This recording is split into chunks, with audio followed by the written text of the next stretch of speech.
Oh man, Friday, good day. I'm actually nervous, man. I'm not gonna lie to you guys.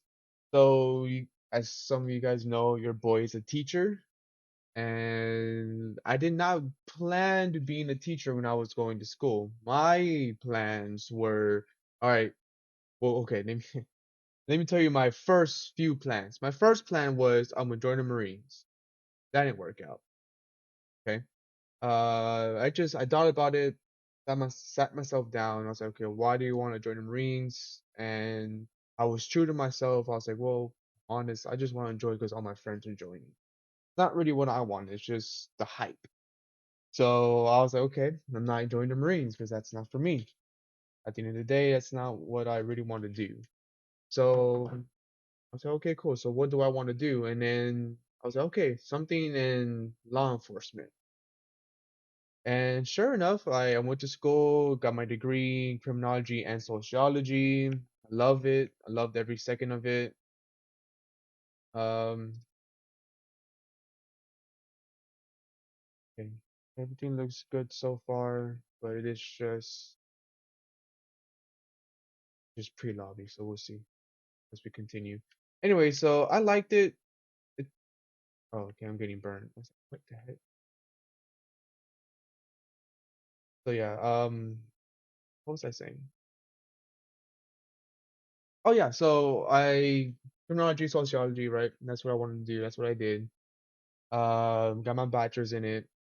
And for 4 years, I worked as a juvenile probation officer. That's what I did. Now, for those of you who don't know what juvenile probation officers do, basically, whenever kids get in trouble, we take care of the paperwork. We're if in all honesty, we are just paper pushers, or they are just paper pushers. I'm no longer a probation officer. They're really just paper pushers. That's what we did. We push papers. Okay, got got kids ready for court, helped them out. It's like, all right, listen, you know what? I think you can benefit from this and from that. I think you can benefit from this counseling, from that counseling. I would look for different programs to help kids. It depends what they had. If they came with drug charges, I'll give them some kind of rehabilitation program, Big Brother program, Big Sister program, mentor program, stuff like that. That's what I did. And it wasn't a bad gig. I enjoyed it until I didn't. And the reason why I didn't enjoy it is because it was not no surprise, bunch of politics, obviously. I mean, anything to do with government is just politics. And so I wasn't enjoying it anymore. I didn't like it. I didn't like the fact that I couldn't really truly help these kids like I wanted to, because I had to jump a bunch of hoops, big hoops, or so basically I just had to do a bunch of crap that I didn't want to do that honestly didn't benefit the kids. And at the end of the day, the system that we currently have, unfortunately, just made it super hard for kids that actually wanted to get better to become better. So there came a point where we had kids that would come back to jail not because of what they were doing, but because unfortunately the parents were the issue. And the parents wouldn't do what they needed to do. Like I had one kid, he was on my caseload, and because the parent didn't take him to the counseling that he needed, he got put in jail. Yeah, it's crazy. He got put in jail because of the parent. Is it fair? Absolutely not. And I fought for this kid. I was like, listen, it's not this kid's problem that unfortunately the parent it's it's horrible. It's not a good parent. And I don't want to speak badly on someone, but at the same time, whenever you're a parent, you gotta do whatever you can to make sure your kid's successful. I don't care if you have issues, we all have issues, but at the same time, your kid is your kid and you brought him into this world. Guess what? Now you gotta, take care of the kid. But unfortunately, some parents weren't like that. Some parents didn't care. Some parents just looked out for themselves.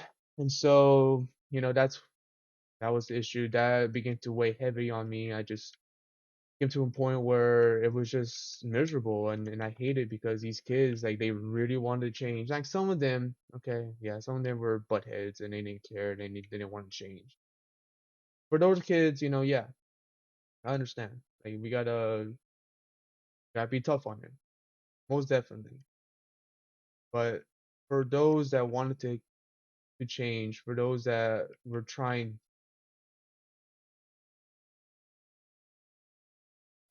to make a difference and couldn't because the parents didn't give them a shot. It was difficult. And there'll be times where I put myself in hot waters because I didn't go arrest a kid, and they would be like, "Well, why didn't you arrest this kid?" And I was like, "Listen, man, it's not his fault. It's not her fault. She's trying her best, but the parents aren't helping." And thankfully, I had a really, really, really good supervisor that would have my back. As long as I did, can I say, as long as I did as much as I could to make it to where she can defend me, she was there. She had my back, and it was amazing. And I really, really like the fact that she did that for me because it helped out. It really did. And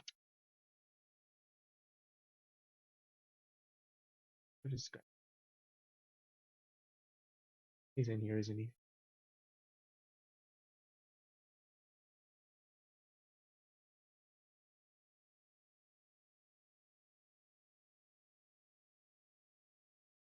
There he is. Anyways, yeah, it was just, one of those things where it just sucked. And so what really pushed me further away from probation was I had a case where there was this little girl I had in my caseload. She was adopted, and the adopted, I don't even want to call her a parent because she was far from a parent. The person that adopted her decided that one day she was done and she no longer wanted anything to do with her, and she wanted to give up her rights as her parent. First of all, what is okay? And Lord forgive me, honestly. And I'm just hot on this because I had to deal with this. I had to deal with the tears. I had to deal with the heartbreak. I had to deal with this broken human being because someone decided not to help her anymore. But what an ungrateful person! Like, how are you gonna adopt a girl, take her in, and then whenever it gets hard, you know what? I give up. I don't want to do this anymore. I don't want to be a parent anymore. And the worst part is that this little girl, she had a sister. And this girl, I mean, she had her issues, don't get me wrong. Okay? She had her, she needed to grow up and she needed to understand what she did was wrong. And of course, I'm not going to say what it is because it's confidential. I don't work there anymore, but at the same time, it's not my business, and I'm not going to say what she did. But she had her issues. She did. And she was willing to work on it, but the worst part is that this person adopted her and her sister, and she adored her sister. She loved her sister. She did everything for the little sister. And of course, the other little girl saw that. And so obviously that made her feel some type of way. And she even told me herself, she's like, "Man, I hate the fact that this is making me hate my little sister."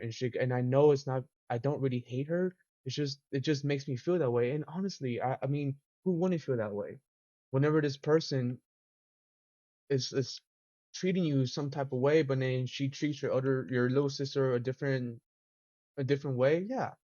Obviously you're gonna feel like you're gonna get kind of upset with your little sister, and it's not her fault. And she knew that.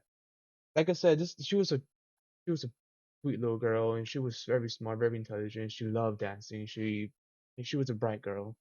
But because of someone else's stupidity, and like I said, I'm sorry, but it is what it is. Someone else's stupidity and just, I don't know. I don't know what to call it, honestly, but because it's almost his actions, we'll just say that, like for a better word. It made this young girl I don't know, become not. She wasn't aggressive, thank God. She wasn't aggressive to her little sister, but she was just indifferent about her. She was upset about how she was upset.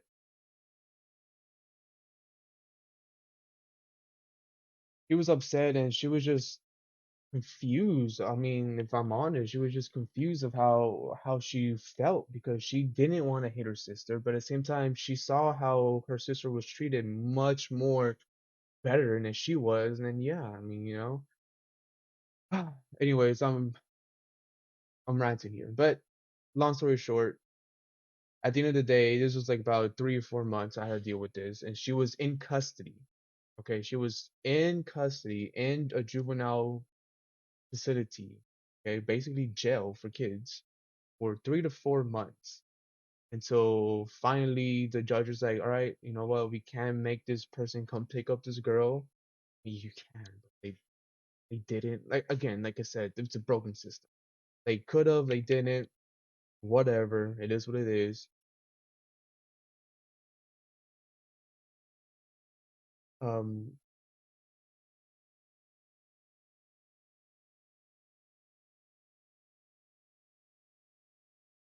damn, I'm not gonna lie to you, it scared me. Um, so yeah, so they basically said, okay, well, that person not gonna pick her up. We can't do nothing about it. Take her back to CPS. I'm just like, you gotta be kidding me. Like, we're gonna take this little girl back to CPS and give this woman what she wants. I'm like, nah, nah, I can't do that. After that, I was just like, no, this is not for me anymore. 4 years of this, going back and forth, trying to fight for these kids, and like I said, there are times where I should have arrested some of these kids, but you gotta give them a chance, man. Like you really do. Like these kids, a lot of their background comes from a broken home, parents that are also on drugs, and we had a family. I'm not gonna lie to you, we had a family that literally their great grandparents started off in juvenile, and now we have their great grandchild. Like it's a generational curse. It really is, and it's just like something's not working. Something's not working, and a lot of times, a lot of my kids would come from school. Like summer would come around and things would slow down. We wouldn't have any intakes. We wouldn't have any new kids come in. School came around, and good Lord, we were just packed. We had kids coming in, we had kids coming out, we had kids coming in because the teachers were like, "Oh, they assaulted me," blah blah blah. And like I said, some of these kids, yeah, they had some anger issues, they had issues of their own, and they needed some correction, but there were some situations where I was just like, yeah, I really could have handled this in the school district. Yeah, yeah, I really could have done something on your own, but yet brought them towards us. Like we had this one incident where, well, actually no, not one. We have multiple incidents where kids would come in because of quote unquote terroristic threat. But the thing is, like, these kids would be bullied for weeks on end, months on end, even sometimes years, because they all go to the same school. This is Brazoria County, so it's a big school, but very few big district or county, excuse me, but very few schools because it's very, was it urban, right? Unurban?